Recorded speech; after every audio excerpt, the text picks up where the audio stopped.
जुड़े सभी साथियों को।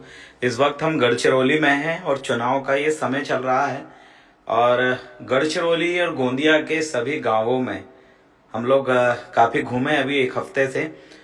और साथियों, एक हफ्ते से हम गढ़चिरौली क्षेत्र और गोंदिया क्षेत्र में घूम रहे हैं। इधर बहुत सारे युवा साथियों की जरूरत है। यहाँ का हमारा आदिवासी समुदाय का जो व्यक्ति है इस क्षेत्र में रह तो रहा है, लेकिन इस क्षेत्र में इतना पिछड़ापन आ चुका है और अगर किसी के साथ अगर कुछ गलत भी हो तो कोई आवाज एक दूसरे के लिए नहीं उठाता।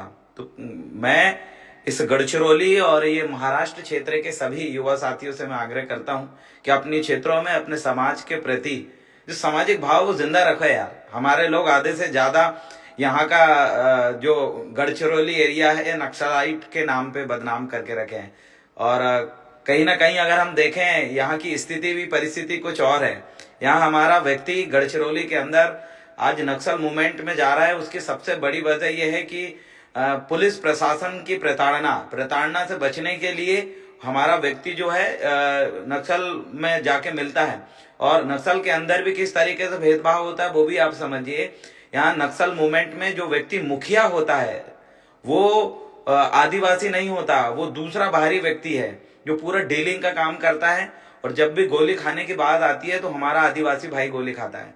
अब इस चुनाव के समय यहाँ के क्षेत्रीय नेताओं ने पूरा यहाँ का जो मूवमेंट है नक्सल मूवमेंट उनको पूरा फंडिंग करके रखे हैं और जो फंडिंग है वो आदिवासी के पास नहीं पहुंचता, इनका मुखिया और कोई है उनके पास पहुंचता है।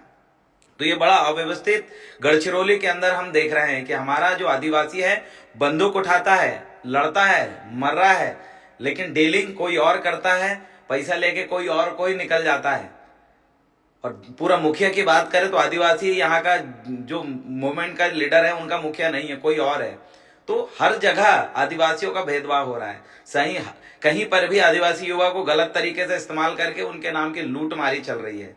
और मैं आप सभी साथियों से अपील करना चाहता हूं कि हमारे लोगों को बहुत ज्यादा जागरूकता की जरूरत है। हमारे लोग जागरूक नहीं है, इसीलिए कुछ लोग जो है बहुत चतुराई से हम लोगों का इस्तेमाल कर रहे हैं। इस जिले के अंदर चाहे गढ़चिरौली हो चाहे गोंदिया हो, दोनों जगह हम देखें इतना खनिज संपदा भरा हुआ है, लेकिन हमारा व्यक्ति वही शाम को 5 बजे अपने सर पे गैती फावड़ा लेके घूमता है और निकलता है। ये हाल पूरा है और गढ़चिरौली का हाल बहुत दयनीय है और बहुत जल्द ही यहाँ के जितने भी युवा साथी है एक जागरूकता के साथ काम करेंगे। और मैं कोशिश कर रहा हूँ कि यहाँ हमारा भाई अपने लोगों के लिए सड़कों में आए, अगर कभी अत्याचार हो तो न्यायिक लड़ाई लड़े।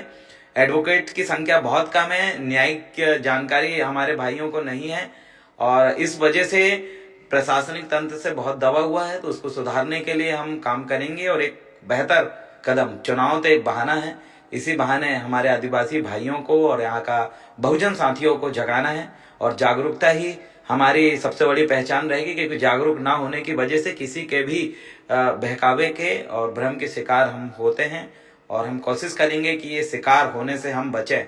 इसीलिए आप सभी साथियों से आग्रह करता हूं जो कि गढ़चिरौली महाराष्ट्र के हैं, आप सभी एक दूसरे से जुड़ें, एक दूसरे का सहायता करें और फूट डालो, राजनीति करो की जो नीति चल रही है, एक दूसरे के खिलाफ भड़काने की जो साजिश चल रही है उसके शिकार होने से बचें। अपनों से लड़ना बंद करें, क्योंकि अपनों से लड़ने वाला नालायक होता है और दुश्मनों से लड़ने वाला लायक होता है।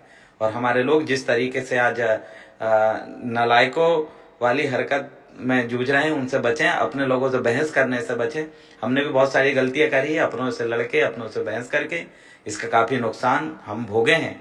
इसलिए महाराष्ट्र के जितने भी भाई और खासकर गढ़चिरौली के जितने भी साथी है, आप सभी से मैं देवरावन वाला भी आग्रह करता हूं कि आप आइए मिलकर जुड़ के काम करते हैं, वैचारिक मजबूती लाते हैं, सामाजिक मजबूती लाते हैं। और जब तक वैचारिक और सामाजिक मजबूती नहीं आएगी तब तक राजनीति में हम लोग सत्ता में काबिज नहीं होंगे। और जब सत्ता में काबिज नहीं होंगे तो जो आज नियम कानून जबरदस्ती हमारे ऊपर थोपे जा रहे हैं और हमारी रूढ़ी परंपराओं कस्टमरी लॉ से जिस तरीके से हमें दूर धकेला जा रहा है, इसके करीब हम कैसे आना है, रूढ़ी परंपरा के हिसाब से हमारा आदिवासी भाई कैसे संचालित होगा, इसको लेकर कैसे काम करना है, इसमें हम लोग काम कर रहे हैं। राजनीति के माध्यम से एक कदम कस्टमरी लॉ की ओर हम जरूर बढ़ाएंगे और इसी बहाने हमारे लोगों की जागरूकता हो जा रही है और एक दूसरे से मिलना हो जा रहा है।